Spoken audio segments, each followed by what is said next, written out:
Welcome back to city news. Amruthaluru మండలం కూచిపూడి గ్రామంలో మాజీ మంత్రి నక్కా ఆనంద్ బాబు ఎన్నికల ప్రచారం నిర్వహించనున్నారు. ఉమ్మడి తెలుగుదేశం పార్టీ జనసేన 2024 ఎన్నికల ప్రచార కార్యక్రమం 11వ తారీఖు సోమవారం ఉదయం 8 గంటలకు అమృతలూరు మండలం కూచిపూడి లాక్ సెంటర్ నుండి ర్యాలీగా బయలుదేరి కూచిపూడి గ్రామంలో ఎన్నికల ప్రచారం నిర్వహించనున్నారు. తెలుగుదేశం జనసేన పార్టీ నాయకులు, కార్యకర్తలు, శ్రేయోభిలాషులు అధిక సంఖ్యలో విచ్చేసి కార్యక్రమం విజయవంతం చేయాలని కోరారు.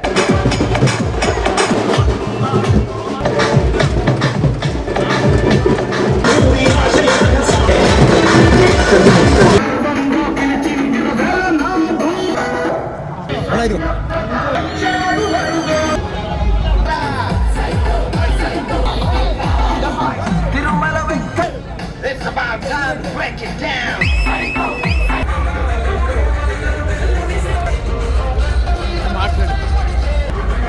అమృతలూరు మండలం ఎలవరు గ్రామం నుండి వైసీపీకి చెందిన 80 మంది కుటుంబాలు మాజీ మంత్రి నక్కా ఆనంద్ బాబు సమక్షంలో తెలుగుదేశం పార్టీలోకి చేరారు. వైసీపీ పార్టీ నుండి టీడీపీలో చేరిన దాదాపు 80 కుటుంబాలు తెలుగుదేశం పార్టీ ఆధ్వర్యంలో పనిచేయాలని నిశ్చయించుకొని వైసీపీ పార్టీ నుండి తెలుగుదేశం పార్టీలో చేరారు. తెలుగుదేశం పార్టీలోకి చేరిన వారిలో జంగం బాపూజీ, కూచిపూడి సంజీవయ్య, మండే జక్రయ్య, నిమ్మకూరి ధనుంజయ, మోదుకూరి నాగరాజు, గోవతోటి శ్రీనివాసరావు, ధనలక్ష్మి, స్వాతి వారితో పాటు 80 కుటుంబాలను నక్కా ఆనంద్ బాబు పార్టీ కండువా కప్పి పార్టీలోకి ఆహ్వానించారు. ఈ కార్యక్రమంలో వేమూరు నియోజకవర్గం జనసేన పార్టీ సమన్వయకర్త ఊసా రాజేష్, వేమూరు నియోజకవర్గం తెలుగుదేశం పార్టీ, జనసేన పార్టీ నాయకులు, కార్యకర్తలు పాల్గొన్నారు.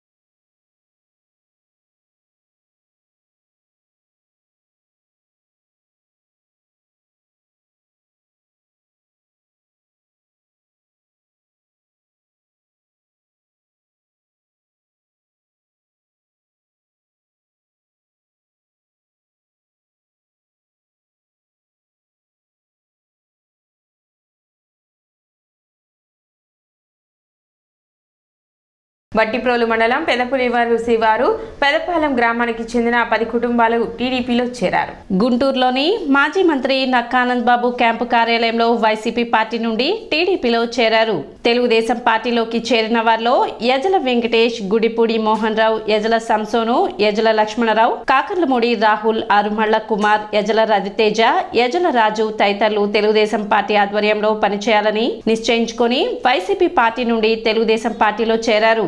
టీడీపీలో చేరిన వారికి మాజీ మంత్రి నక్కా ఆనంద్ బాబు పార్టీ కండువాలు కప్పి పార్టీలోకి ఆహ్వానించారు.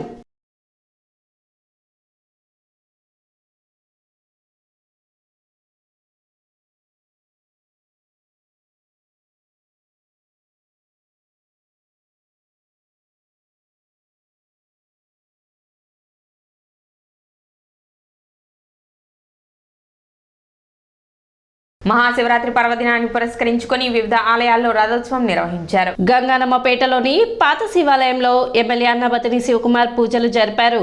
ఆలయ కార్యనిర్వహణాధికారి రమణకుమారి పర్యవేక్షణలో నిర్వహించిన రథోత్సవంలో ఎమ్మెల్యే అన్నబతిని శివకుమార్ పాల్గొన్నారు.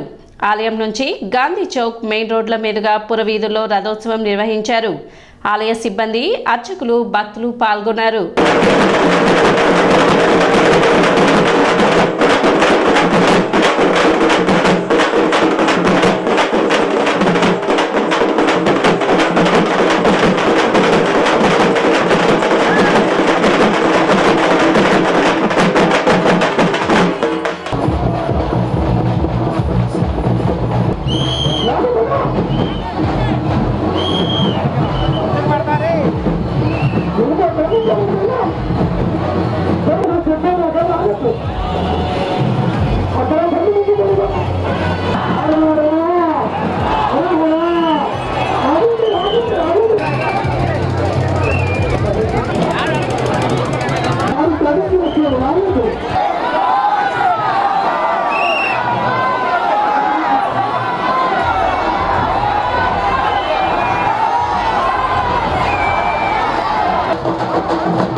మద్దతు ధర గ్యారంటీ చట్టంతో పాటు రైతులకు రుణమాఫీ చేయాలని డిమాండ్ చేస్తూ ఢిల్లీలో రైతు సంఘాల సంయుక్త కిసాన్ మోర్చా మార్చి 14వ తేదీన భారీ బహిరంగ సభ నిర్వహించనుంది. ఈ సభకు మద్దతుగా గుంటూరు జిల్లాలోని అన్ని మండల కేంద్రాల్లో నిరసన కార్యక్రమాలను చేపట్టనున్నట్లు ఏపీ రైతు సంఘం జిల్లా కార్యదర్శి అజయ్ కుమార్ తెలిపారు.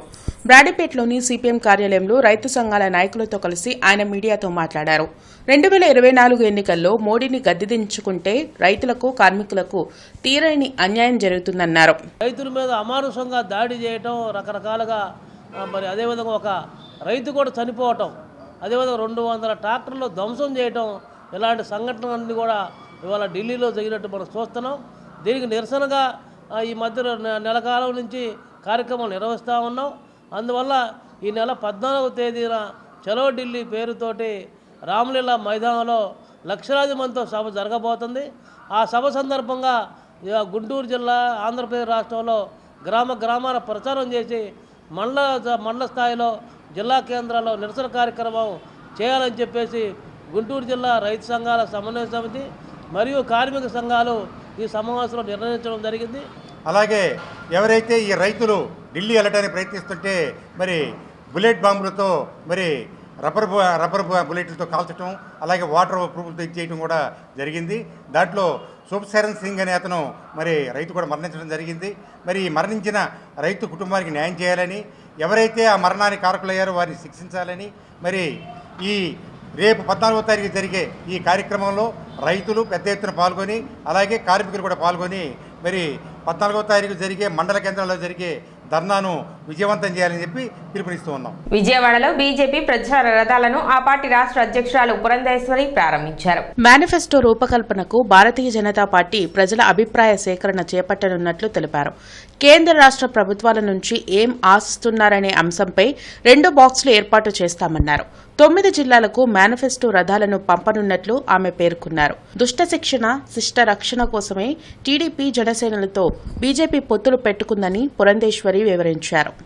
కురుక్షేత్రంలో ధర్మం గెలుస్తుంది, దాని సింబాలిక్ వారికి ఫోటో ఇవ్వడం జరిగింది.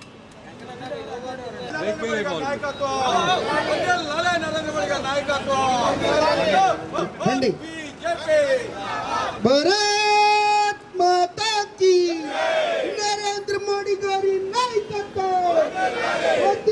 ఎన్నికల నగారా మోగినటువంటి నేపథ్యంలో ప్రతి పార్టీ కూడా ఈ ఎన్నికల నేపథ్యంలో ఒక మేనిఫెస్టో తోటి ముందుకు రావడం జరుగుతుంది.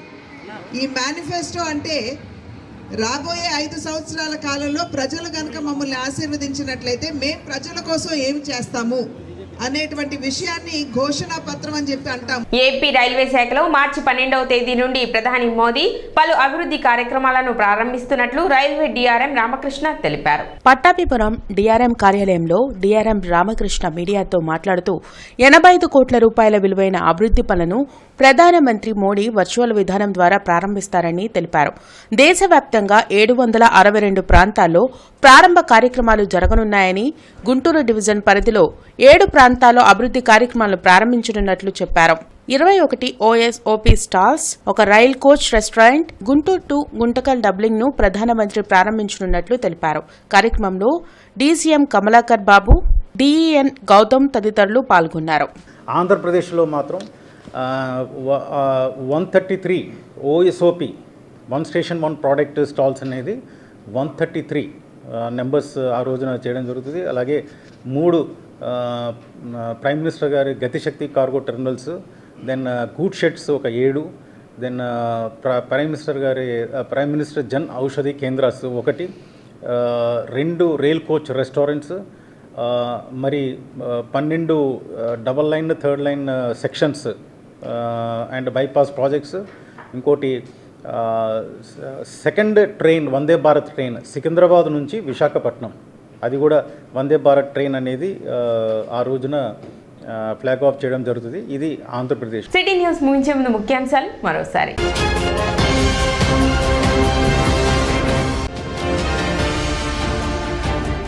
వైభవంగా జరిగిన కొలకలూరులోని అగస్తేశ్వర స్వామి దేవస్థాన రథోత్సవం.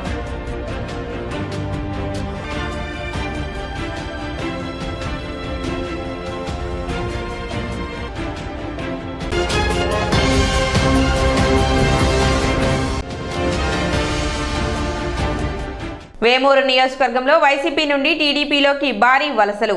పార్టీ కండువా కప్పి పార్టీలోకి ఆహ్వానించిన మాజీ మంత్రి నక్కా ఆనంద్ బాబు.